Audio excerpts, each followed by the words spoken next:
Habari za saa hizi washabiki wetu wa series yetu ambayo tunaendelea kuitazama. Natumaini mpo sawa kabisa. Wewe kama bado haujawa kwenye group, njoo sasa kwenye group.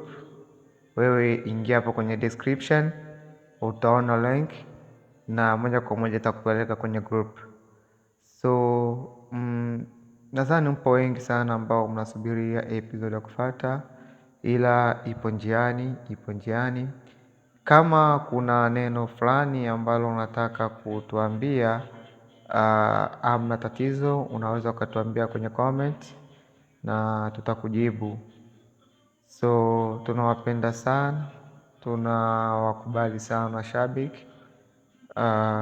Jinsi siku zinaendelea kwenda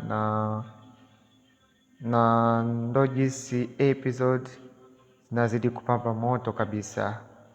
So tunawapenda, endeleeni kutufuatilia mpaka pale tutakapofika mwisho ya series yetu. Mwenyezi Mungu azidi kuwalinda popote mlipo.